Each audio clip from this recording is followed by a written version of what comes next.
The fiery phoenix bird is caught in an iron net. It sheds burning tears while pleading with a man to set it free. At first, the man intends to bring the phoenix to the king. However, upon seeing the bird on the verge of death, his heart softens with compassion and he opens the heavy iron net. Once freed, the phoenix rises again as if reborn. It bows its head in gratitude to the man before soaring high into the sky. As a token of thanks for saving its life, the phoenix leaves behind a fiery feather to serve as proof before the king. But when the man presents the feather to the king, it has already lost its glow and appears like an ordinary chicken feather. The king assumes the man is mocking him and orders his execution. Just as the executioner raises his sword to strike, the feather suddenly begins to shine again and the entire sky turns a blazing red. The phoenix senses that its savior is in danger and flies from afar to rescue him. It lands at the highest point in the city, its flames illuminating the entire area. Witnessing this, the people believe the man was telling the truth and begin to call him a hero. The king releases him, but secretly begins plotting revenge. The king then sends the man on a mission to awaken a princess who lies asleep atop a snowy mountain. He knows the journey is extremely dangerous and no one has ever returned safely. However, he does not know that the man possesses a magical donkey capable of doing anything. With the donkey's help, the man quickly reaches the mountain's peak. At the frozen gate, the phoenix feather glows once more and enters the icy door. In an instant, the thick ice melts into water. The donkey slips and nearly falls, but manages to catch itself on the edge of a rock. Meanwhile, the man's feet freeze in the snow. He removes his shoes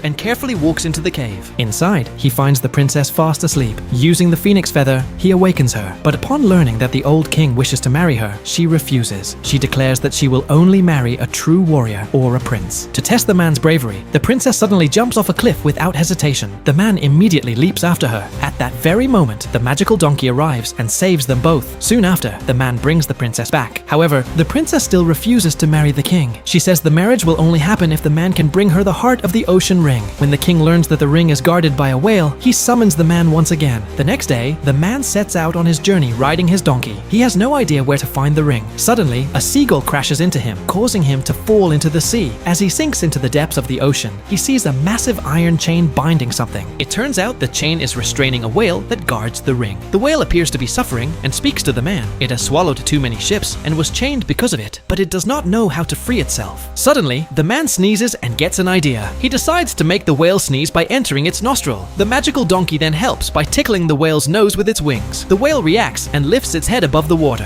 Finally, the whale sneezes forcefully, breaking the chain that had bound it for so long. Freed at last, the whale swims back into the open sea. As a gesture of gratitude, it entrusts a crab with delivering a ring to the man.